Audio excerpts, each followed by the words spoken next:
मुनिवर, आपके अनमोल वचनों के कुछ अंशों को सुनकर हम आपके कृतज्ञ हैं। ऐसे उच्च विचार तो हमने जीवन में प्रथमतः ही सुने हैं। मुनिवर, हम दशरथ पुत्र राम हैं। अहोभाग्य हमारे, आज इस आश्रम की भूमि आपके आगमन से पावन हो गई। स्वयं प्रजापालक ही हमारे आतिथ्य में आए हैं। मुनिश्रेष्ठ, आप जैसे महान ज्ञानी ऋषियों के कारण ही हमारे राज्य की भूमि पावन है, किंतु आज तक आप जैसे सद्गुरु से हमारा परिचय कैसे नहीं हुआ? मुनिवर, क्या मैं पूछने की धृष्टता कर सकता हूं कि आप किस गोत्र और कुल से संबंधित हैं? अतिथि, मैं शंभूक, मैं शूद्र कुल से हूं। भ्रष्ट कर दिया शूद्र ने, पानी पिलाकर अपवित्र कर दिया हमें। छी छी, अब शरीर शुद्धि के लिए गौमूत्र छिड़कना होगा। ज्ञान की ऊंचाई पर एक नीच शूद्र? हमारा हृदय इसे स्वीकार नहीं करता।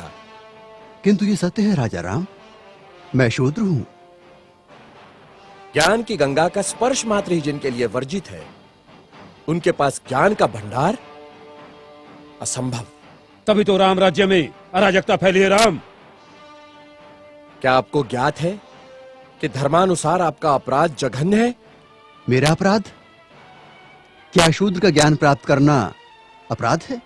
हाँ, अपराध है, जिसके कारण हमारे राज्य में एक ब्राह्मण पुत्र की अल्पायु में मृत्यु हो गई। हे कर्तव्यनिष्ठ राम, बड़े ही दुख के साथ मुझे कहना पड़ रहा है कि निष्कारण ही आप मुझे ब्राह्मण पुत्र की मृत्यु का दोषी ठहरा रहे हैं, जिस घटना से मेरा कोई संबंध नहीं, उसका मुझ पर।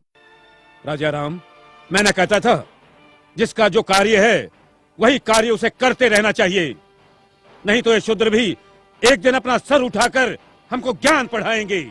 राजा राम, तुमको असंगत कहेंगे। शंभुक, तुमने धर्म की मर्यादा का उल्लंघन किया है। मैंने किसी धर्म की मर्यादा का उल्लंघन नहीं किया है। मैं एक ही धर्म को मानता हूं, वो धर्म है प्रकृति का धर्म, और उसके अनुसार सभी मानव समान हैं। न कोई ब्राह्मण है, न कोई शूद्र है।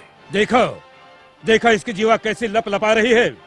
भविष्य में शास्त्र धर्म की शिक्षा लेकर तुम राजा राम को ही आह्वान दोगे। ऋषि, हमें किसी राजसत्ता और वैभव की लालसा नहीं है। हमें तो सिर्फ एक मानव जैसा जीवन व्यतीत करना है, और फिर बस समाप्त करो तुम्हारे वचन। 2 अक्षर क्या पढ़ लिए, हमें ही ज्ञान की भाषा सिखाने लगे। राम, ये अपराधी है और इसे दंड मिलना ही चाहिए, नहीं तो ऐसे पापियों के कारण हमारे राज्य में आपत्ति आ सकती है। आपके धर्म की पाप और पुण्य की कल्पना से मैं अच्छी तरह परिचित हूं। वो सारा पाखंड आपने अपने स्वार्थ के लिए रचा है और सारी प्रजा को मूर्ख बना रहे हैं। अपनी वाणी को रोको शंभुक। हम अपने परम पूज्य गुरु का और अपमान नहीं सह सकते। तुमने धर्मोल्लंघन किया है, जिसके कारण हमारे राज्य में एक ब्राह्मण पुत्र की अल्पायु में मृत्यु हो गई। हम अपने राज्य के ब्राह्मणों को और व्यथित नहीं कर सकते शूद्र। किंतु ब्राह्मण पुत्र की मृत्यु का कारण मैं कैसे हो सकता हूं? हे राजन, बड़ी नम्रता से दुस्साहस कर रहा हूं। आप तनिक अपने मन दर्पण में झांक कर तो देखें, तो आपको पता चलेगा कि आज की और कल की आपकी छवि में कितना अंतर पड़ा है। हे मर्यादा पुरुषोत्तम, राजा के अहंकार को कुछ क्षण के लिए त्याग कर तो देखो। मुझे स्वप्न में भी आशा नहीं थी कि देवताओं के मान्यवर दशरथ पुत्र राम का इतना नैतिक पतन हो जाएगा।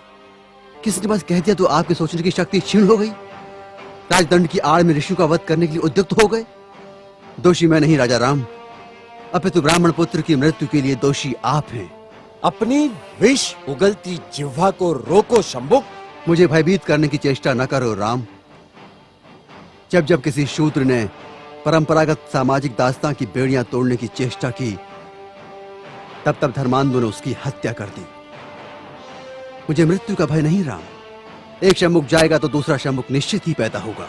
शंभुक, मैं राम, स्वाभिमान और स्वतंत्रता का लघु जीवन भी दास्ता और अपमान से भरे दीर्घायु से कई गुणा सुकर है।